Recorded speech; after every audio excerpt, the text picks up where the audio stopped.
Il est l'heure de l'actualité africaine sur TV Africa. Bienvenue à tous. Le gouvernement ghanéen a réagi aux accusations selon lesquelles le pays servirait de base arrière aux terroristes qui endeuillent la sous-région.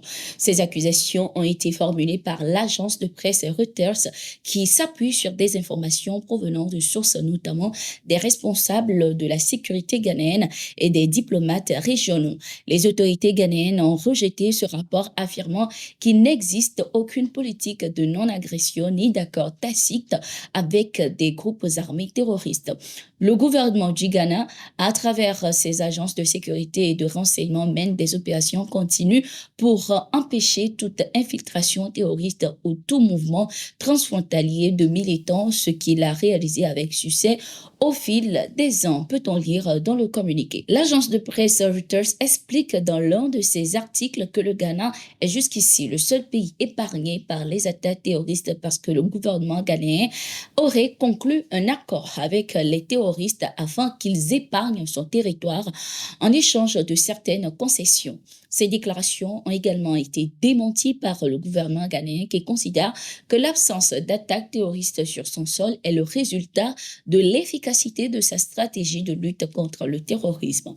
Les efforts anti-terroristes du Ghana sont à juste titre salués par ses partenaires dans la lutte régionale et mondiale contre le terrorisme, a également souligné le gouvernement ghanéen.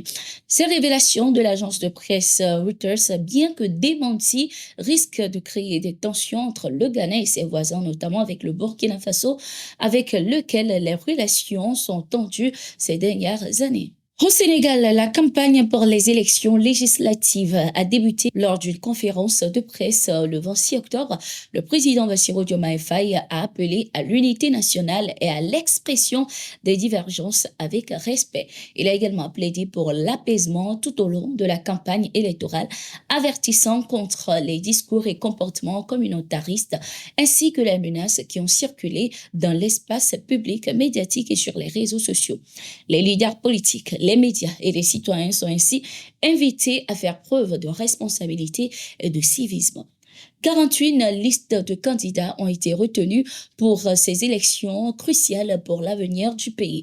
Les candidats disposent de 21 jours pour convaincre les électeurs. Le parti au pouvoir PASTEF espère à cet effet obtenir la majorité à l'Assemblée nationale pour faire avancer ses projets de loi. Face à Ousmane Sonko, président du PASTEF, dont la candidature a été validée, se dresse la coalition Taku Wallo Sénégal dirigée par l'ancien président Macky Sall qui regroupe plusieurs partis de l'opposition. L'ancien premier ministre Amadou Ba est à la tête de la liste de la coalition Diam Ak Ndiaring. Les élections législatives sont prévues pour le 17 novembre 2024 dans le pays. Depuis Abidjan, en Côte d'Ivoire, le président de la Commission de l'Union africaine a lancé un appel aux pays de l'Alliance des États du Sahel pour un retour dans la CEDEAO. Il a également présenté ses condoléances et sa solidarité à ces trois pays qui font face aux défis, notamment sur le plan sécuritaire. Ces déclarations de Moussa Faki Mahamat ont été faites lors de la 15e retraite de haut niveau sur la promotion de la paix, de la sécurité et de la stabilité en Afrique qui s'est tenue le 25-26 octobre 2024 en Côte d'Ivoire. Ce rendez-vous visait à échanger avec les ambassadeurs, médiateurs et envoyés de l'Union africaine sur leurs expériences en matière de prévention des conflits, de consolidation de la paix et de rétablissement de la paix. Le président de la Commission de l'Union africaine a également donné des directives pour renforcer ses efforts. Vos capacités à dialoguer avec les parties en conflit, à instaurer la confiance et à favoriser le dialogue sont essentielles. Exploiter pleinement ses compétences avec ambition et dextérité. Il ne s'agit pas seulement de promouvoir des solutions temporaires au conflit, mais de jeter les bases de systèmes politiques et juridiques stables, justes, égalitaires et inclusifs, a-t-il laissé entendre. Cette rencontre se voulait un changement de stratégie face aux tensions géopolitiques, aux conflits et au terrorisme que l'Afrique traverse. Les pays de l'Alliance des États du Sahel, AES, de leur côté, souhaitent renforcer leur coopération pour mieux faire face à ces défis sans ingérence étrangère qu'ils considèrent comme l'une des principales difficultés. Ils ne comptent pas également revenir sur leur décision de retrait de la CEDEAO qu'ils accusent d'ailleurs d'être instrumentalisée. Au Burkina Faso, à l'occasion de la commémoration du 64e anniversaire des forces armées, une campagne de consultation civilo-militaire gratuite a été organisée les 25 et 26 octobre 2024 au centre médical militaire de Kaya. Les activités comprenaient des consultations générales, dentaires et gynécologiques, ainsi qu'un dépistage du cancer du sein.